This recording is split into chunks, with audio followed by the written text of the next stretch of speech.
अस्सलाम वालेकुम स्टूडेंट्स, मैं हूं प्रोफेसर मोहम्मद सलमान अफजल। आज हम करेंगे 9th क्लास के पहले चैप्टर का last topic, that is significant figures. तो बच्चों, सिग्निफिकेंट फिगर्स क्या होते हैं? जैसा कि इस चैप्टर का नाम मेजरमेंट्स है, फिजिकल क्वांटिटीज एंड मेजरमेंट्स, इसमें हमने मुख्तलिफ इंस्ट्रूमेंट यूज करके मेजरमेंट्स ली, जैसा कि लेंथ मेजरिंग इंस्ट्रूमेंट से लेंथ मेजर की, विड्थ मेजर की, हाइट मेजर की, डायमीटर मेजर किया, मैस मेजरिंग इंस्ट्रूमेंट से मैसेज मेजर किए, वॉल्यूम मेजरिंग इंस्ट्रूमेंट से वॉल्यूम मेजर किया। तो इन सारी मेजरमेंट के नतीजे में कुछ रिजल्ट्स आते हैं, कुछ रीडिंग्स आती हैं। वो जो रीडिंग्स है बच्चों, वो रीडिंग्स कोई बड़ी भी हो सकती हैं, छोटी भी हो सकती हैं, इशारे में भी हो सकती हैं, पॉइंट से पहले भी जीरो हो सकते हैं, पॉइंट के बाद भी जीरो हो सकते हैं। तो हमें रीडिंग कितनी लिखनी है वो हमें आज के टॉपिक से पता चलेगा कि हमें आंसर कितने डिजिट्स तक रखना होता है, उसका जवाब हमें इस टॉपिक से पता चलेगा। तो पहले देख लीजिए, सिग्निफिकेंट कहते हैं अहम, फिगर्स आदाद। किसी भी मेजरमेंट के अंदर जो अहम आदाद हैं, जिनके बगैर हमारा गुजारा नहीं है, जिन्हें हमने मस्ट नोट करना है, उन्हें सिग्निफिकेंट फिगर्स कहते हैं। All the digits that are known accurately and the one estimated digit. किसी भी पैमाइश के अंदर दो तरह के डिजिट्स होते हैं, किसी भी रीडिंग के अंदर दो तरह के डिजिट्स आएंगे। All the accurately known digits, वो डिजिट जो मुकम्मल तौर पे मालूम है, जिनके मतलब कोई शक शुबा नहीं है। ये क्या शक शुबा आगे डिस्कस करते हैं। And the one estimated digit, और एक ऐसा डिजिट साथ में जिसके ऊपर शक है, जो एस्टिमेटेड है, जो डाउटफुल है। इनको मिला लिया जाए तो कुल मिला के 1 2 3 फर्ज कीजिए, मैंने मिसाल के तौर पे लिखे हैं, तो ये तीनों डिजिट क्या कहलाएंगे? Significant digits. मतलब सिग्निफिकेंट फिगर्स एक्यूरेटली नोन और प्लस साथ में डाउटफुल या एस्टिमेटेड डिजिट मिला लिया जाए, वो सारे मिलके क्या बनेंगे? Significant figures. अब बच्चों, इसकी डिटेल डिस्कशन भी होगी आगे एग्जाम्पल के जरिए, लेकिन अब हम बात करते हैं कोई भी फिजिकल जो मेजरमेंट ली जाती है किसी फिजिकल क्वांटिटी की, उसकी एक्यूरेसी कितने फैक्टर्स पे डिपेंड करती है। आइए वो देखते हैं। अच्छा, तो अब बच्चों देखिए, accuracy in measurement depends upon, हमारा जो आंसर आया होगा, लेंथ मेजर की थी हमने, फर्ज कीजिए वॉल्यूम मेजर किया था, मैस मेजर किया था, जो भी उसका आंसर आया, उस मेजरमेंट का जो भी आंसर आया, उसके एक्यूरेट होने का, उसके दुरुस्त आने के लिए कितने फैक्टर्स हैं, उसका दुरुस्त आना कितनी चीजों पे डिपेंड करता है। सबसे पहली चीज, the quality of measuring instrument. मैं लेंथ जब मेजर कर रहा था तो वो लेंथ किस इंस्ट्रूमेंट से मेजर कर रहा था, उसकी क्वालिटी क्या थी। मैंने वर्नियर कैलिपर इस्तेमाल किया या स्क्रू गेज इस्तेमाल किया, और स्क्रू गेज आया अच्छी क्वालिटी का था, अच्छा था, उसके अंदर एरर तो नहीं था। जितना अच्छा इंस्ट्रूमेंट होगा उतना जवाब एक्यूरेट आएगा, मेरी मेजरमेंट उतनी ज्यादा एक्यूरेट आएगी। दूसरा फैक्टर जो एक्यूरेट जवाब लाने के लिए इंपॉर्टेंट है, वो स्किल ऑफ द ऑब्जर्वर है।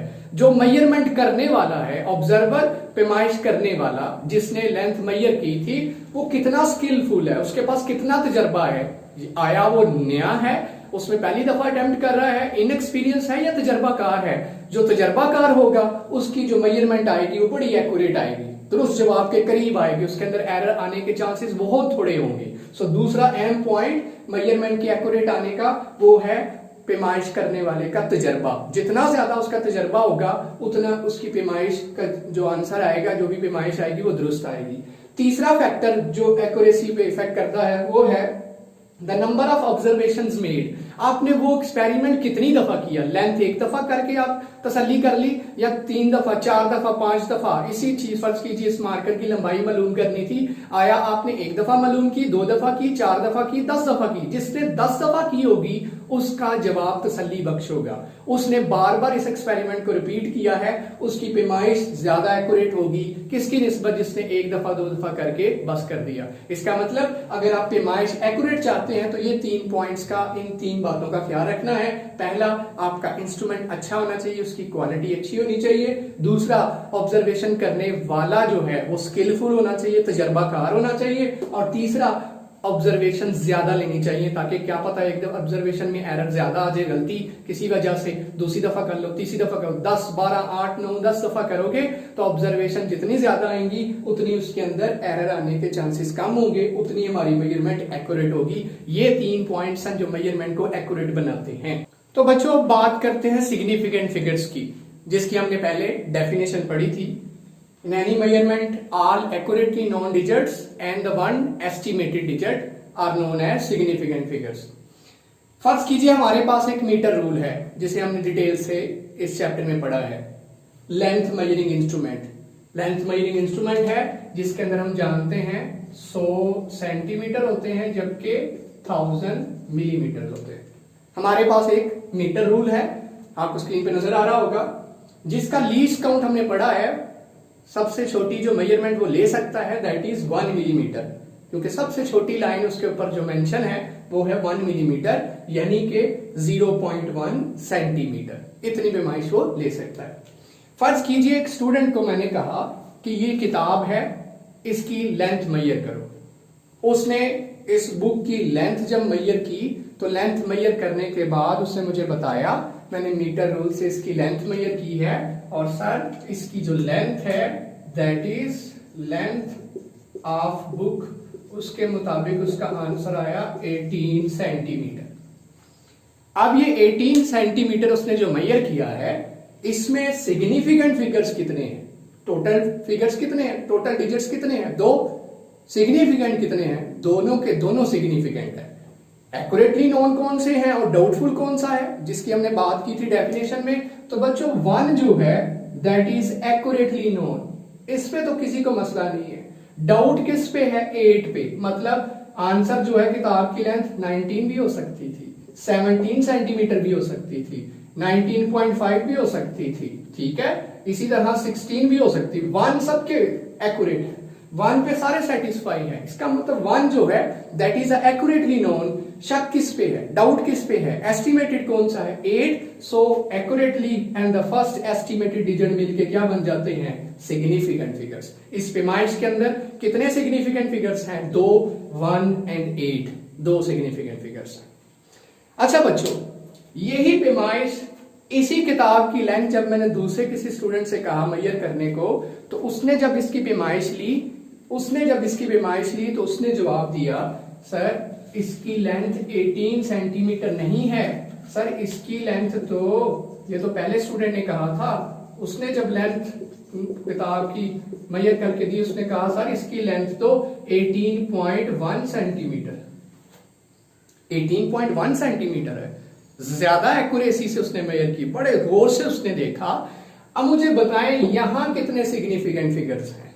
अब ये भी गलत नहीं था, ये भी गलत नहीं है, इसने ज्यादा ध्यान से पैमाइश ली है। अब इसके अंदर डिजिट्स बढ़ गए पहले की निस्बत, उसमें तो सिर्फ 2 थे, इसमें कितने डिजिट्स आ गए, 3। अब 3 कौन से, अंदर गौर करिएगा, 18 जो है वो एक्यूरेटली नोन है। ये जो डिजिट है that is the 1 estimated digit, इस पे शक हो सकता है, इस पे किसी ना किसी को शक व शुबा हो सकता है, सर क्या पता 18.2 हो, 18.3 हो, 18.0 हो, 18.9 हो। इसका मतलब क्या हुआ, ये जो 1 है that is estimated digit, doubtful digit, इस पे शक है और ये एक्यूरेटली है। तो अब बताइए डेफिनेशन के मुताबिक all accurately known digit and the 1 estimated digit मिलके क्या बन जाते हैं, सिग्निफिकेंट फिगर्स। तो कितने टोटल फिर हुए, 1, 2, 3, टोटल के सिग्निफिकेंट फिगर्स कितने हो गए, 3।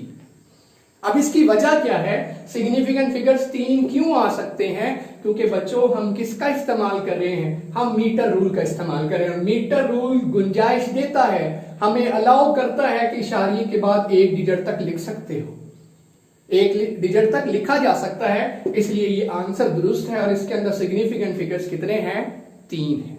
लेकिन एक और स्टूडेंट वो ज्यादा एफिशिएंसी मारने के चक्कर में उसने मुझसे कहा सर इसकी लेंथ तो ना 18 है ना 18.1 है, बल्कि सर इसकी लेंथ तो 18.145 सेंटीमीटर है।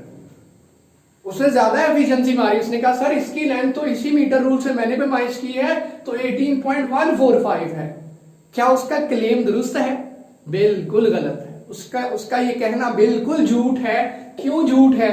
क्योंकि जिस इंस्ट्रूमेंट से वो पैमाइश ले रहा है उसका लीज काउंट क्या है, 1 मिलीमीटर यानी 0.1 सेंटीमीटर। उसका लीज काउंट ये कहता है, मीटर रूल ये कहता है कि सेंटीमीटर्स के अंदर पॉइंट के बाद सिर्फ 1 डिजिट तक आंसर आ सकता है। इसने तो 3 डिजिट तक आंसर दे दिया, इसका मतलब इसका क्लेम गलत है। यहां तो 5 सिग्निफिकेंट बन रहे थे, हो ही नहीं सकता क्योंकि ये पैमाइश मैं किससे ले रहा हूं, मीटर रूल से। अगर यही पैमाइश मैं स्क्रू गेज से ले रहा होता तो फिर दुरुस्त हो सकता था, फिर तो दुरुस्त था कि इशारे के बाद 3 डिजिट तक आ सकता है। लेकिन क्योंकि ये पैमाइश किससे ली गई है, मीटर रूल से, और मीटर रूल अलाउ ही नहीं करता कि एक डिजिट से ज्यादा लेने को, इसलिए इस आंसर के अंदर सिग्निफिकेंट फिगर 3 ही है। 18.145 के अंदर सिग्निफिकेंट फिगर्स 1 2 3 4 एक्यूरेट और ये 5 डाउटफुल नहीं हुए, बल्कि 3 ही है अभी भी, क्योंकि उसने मेजरमेंट किससे ली थी, उसी मीटर रूल से, और मीटर रूल के जरिए तो इशारे के बाद इतने डिजिट आ ही नहीं सकते, इसलिए स्टिल एक्यूरेटली नोन और डाउटफुल कुल मिला के कितने हैं, 3 ही है। इसका मतलब, अगर मैं एक और आपको मिसाल देता हूं ज्यादा क्लेरिफाई करने के लिए, अगर ये जो लेंथ थी किताब की, हालांकि वर्नियर कैलिपर्स और स्क्रू गेज से मेजर नहीं हो सकती, लेकिन अगर मैं यही लेंथ किससे करूं, वर्नियर कैलिपर्स से करूं, चलिए लेंथ को छोड़िए, वर्नियर कैलिपर्स का के जरिए मैं अगर क्या करूं, इसकी विड्थ मालूम कर लेता हूं, मोटाई मालूम कर लेता हूं। वर्नियर कैलिपर्स का जो लीस्ट काउंट है वो बच्चों हम जानते हैं 0.1 मिलीमीटर, 0.01 सेंटीमीटर। इसका मतलब ये हमें गुंजाइश देता है कि इशारे के बाद 2 डिजिट तक आंसर रख सकते हो। जब मैंने इस किताब की मोटाई मेजर की वर्नियर कैलिपर्स के जरिए, तो जवाब मेरा आया 2.56 सेंटीमीटर। अब मुझे बताएं, ये जो मेजरमेंट आई है इसमें इशारे के बाद कितने डिजिट हैं, 2। इशारे से पहले जितने मर्जी आए उसका तो मसला ही नहीं, इशारे के बाद कितने डिजिट हैं, यूनिट क्या है, सेंटीमीटर, 2 डिजिट हैं। अब इसमें कितने सिग्निफिकेंट फिगर्स हैं, ये तीनों ही सिग्निफिकेंट है। 2 और 5 एक्यूरेटली नोन एंड द 6 पे डाउट है, एस्टिमेटेड है, क्योंकि 6 की जगह तो ऐसे भी हो सकता था, 5-7 भी हो सकता था, 5-4 भी हो सकता था, 5-5 भी हो सकता था, 5-3 भी हो सकता।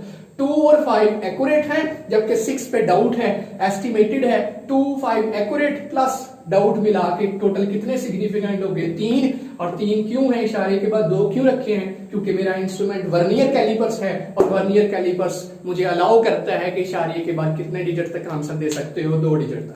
इससे साबित ये हुआ, अगर फर्ज कीजिए वही लेंथ, वही किताब की लेंथ मैं किससे मेजर कर रहा होता, वर्नियर कैलिपर से या स्क्रू गेज, सबसे ज्यादा एफिशिएंट तो स्क्रू गेज हम समझते हैं ना, वही मेजरमेंट मैं स्क्रू गेज से लेता, तो जो तीसरे बच्चे ने क्लेम किया था, क्या क्लेम किया था, उसने क्या कहा था कि कितनी लेंथ है, 18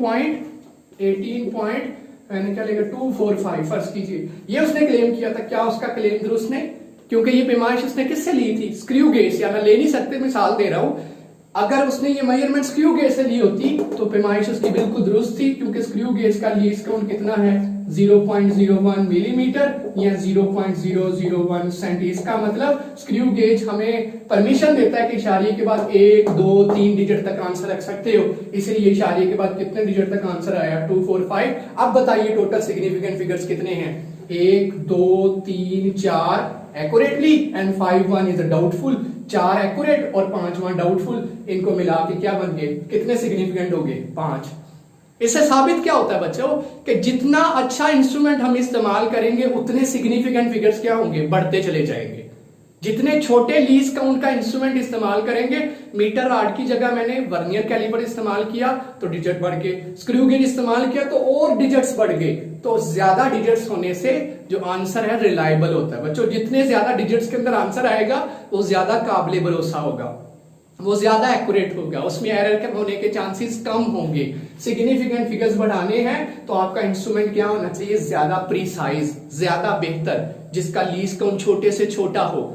और लेंथ में हम किसको छोटे से छोटा लीस्ट काउंट समझते हैं, स्क्रू गेज को। स्क्रू गेज से जब पैमाइश ली जाएगी तो ज्यादा सिग्निफिकेंट फिगर्स आएंगे, और ज्यादा सिग्निफिकेंट फिगर्स आना उस मेजरमेंट का दुरुस्त होना साबित करता है, उस मेजरमेंट के अंदर एरर थोड़ा होना साबित करता है, उस पर ज्यादा भरोसा करेंगे लोग, उस पर शक कम होगा। तो ये है सिग्निफिकेंट फिगर्स का कॉन्सेप्ट। अब इनके रूल्स पढ़ते हैं बच्चों, सिग्निफिकेंट फिगर्स के रूल्स क्या हैं, किन डिजिट्स को रखना है, किन को लेफ्ट करना है, किन के बगैर गुजारा है, जीरोस कब रखेंगे, कब छोड़ देंगे, आइए उनकी बहस करते हैं। तो बच्चों बात करते हैं रूल्स ऑफ सिग्निफिकेंट फिगर्स।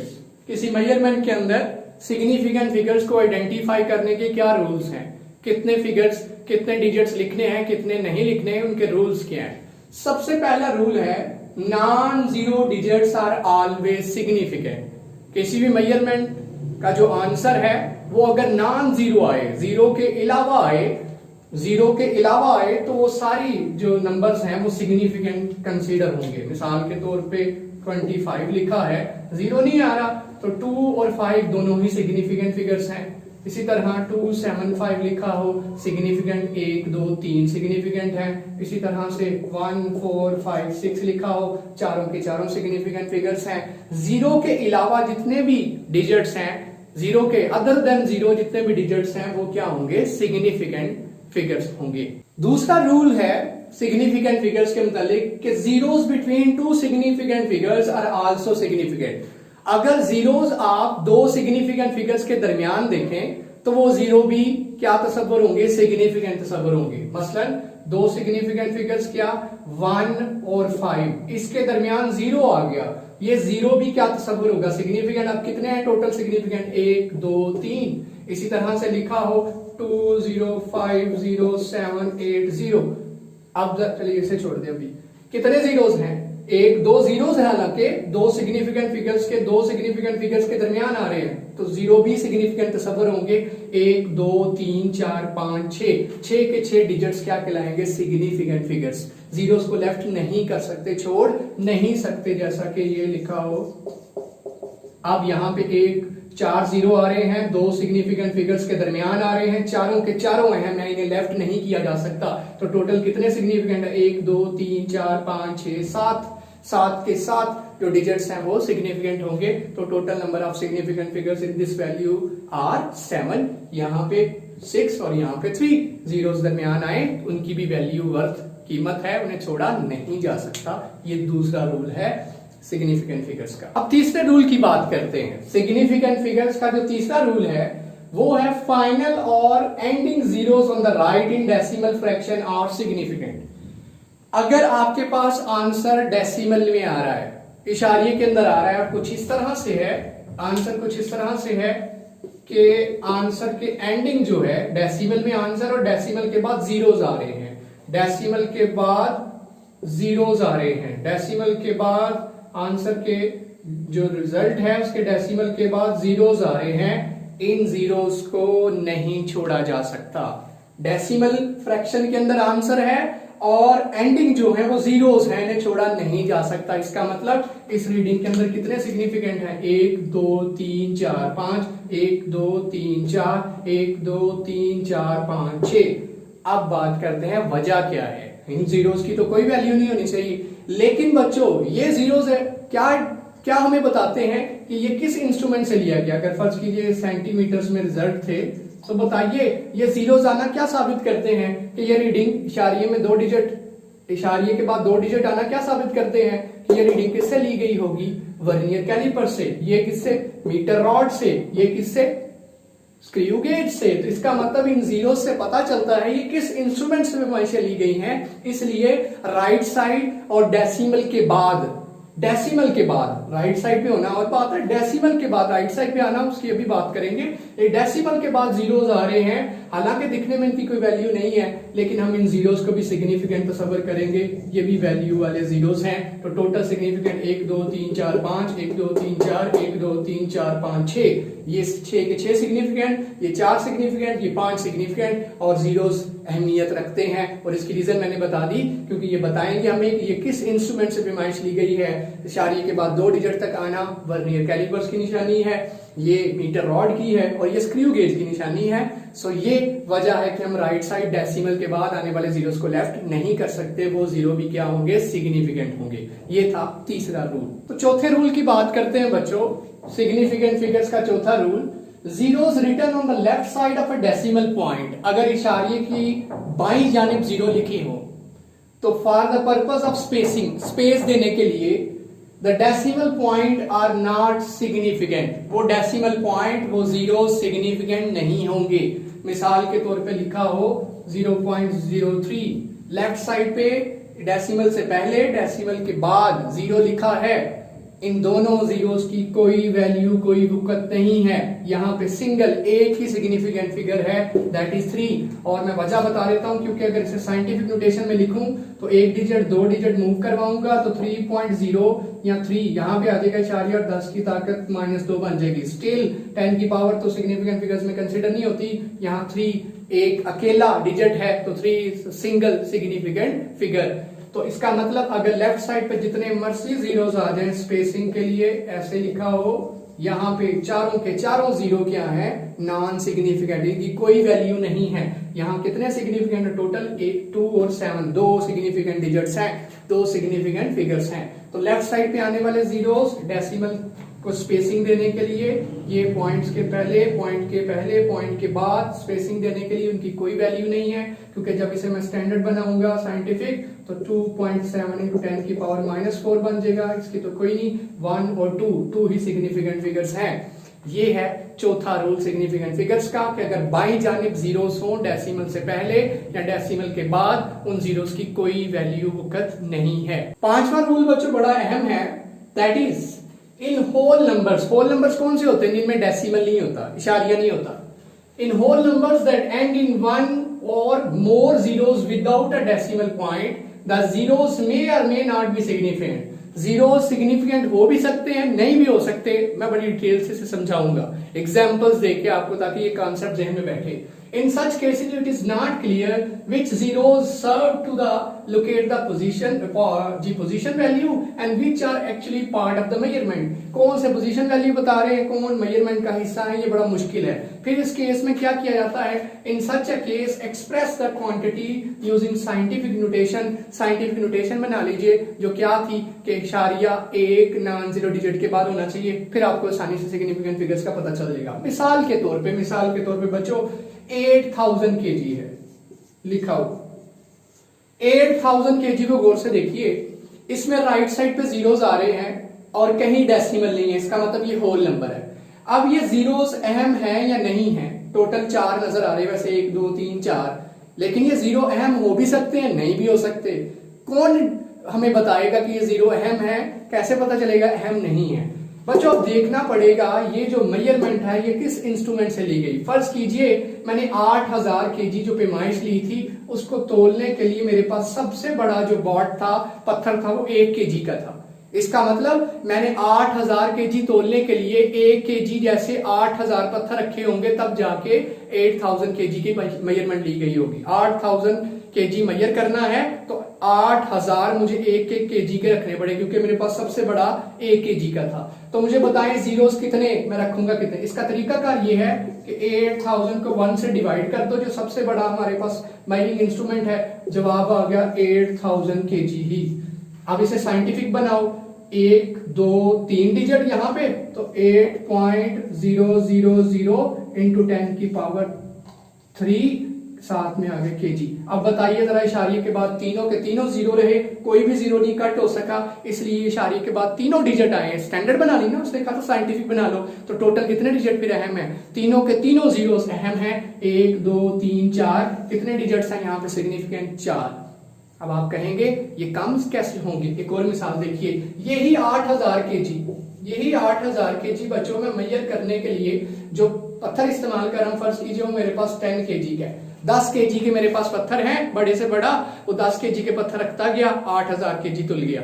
अब मैं 10 kg से इसे डिवाइड कर दूंगा, तो 8000 को जब 10 से डिवाइड करूंगा, 1 0 कट गया, पीछे क्या आया 800 मेरे पास आया। अब इसे जब स्टैंडर्ड बनाऊंगा तो 1 डिजिट 2 डिजिट, 8.00 इंटू 10 की पावर 8000 पे मैंने बनाना है, तो क्या आ गया 8000 के जब मैं बनाऊंगा तो 8.00 इंटू 10 की पावर 3 ही रहेगा, 3 ही रहेगा। लेकिन अब जीरोस कितने लेफ्ट रह गए, पीछे कितने रह गए, इसको स्टैंडर्ड बनाया लेकिन जीरो इसका एक कट चुका है, पीछे सिग्निफिकेंट फिगर्स कितने हैं, इसको छोड़ दें, इसको नहीं हमने देखना, कितने सिग्निफिकेंट बचे, 1 2 3, स्टिल 3 सिग्निफिकेंट, वहां कितने थे, 4 थे।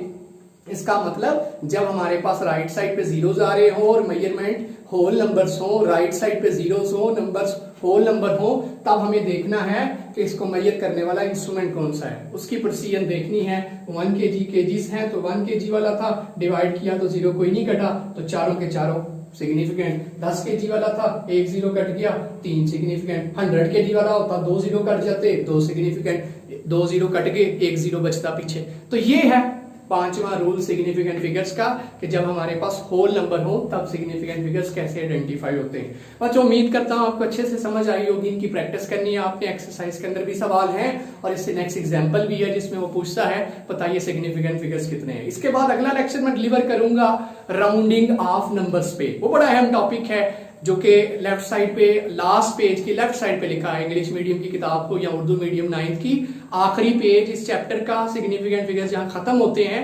एग्जाम्पल की लेफ्ट साइड पे बाईं जाने में एक बॉक्स बना हुआ है राउंडिंग ऑफ नंबर्स। नंबर्स को राउंड ऑफ कैसे करते हैं, मैथ में भी करते हैं और फिजिक्स में भी हम सीखेंगे नंबर्स को राउंड ऑफ कैसे किया जाता है, और राउंडिंग ऑफ का सिग्निफिकेंट फिगर्स पे भी इफेक्ट होता है।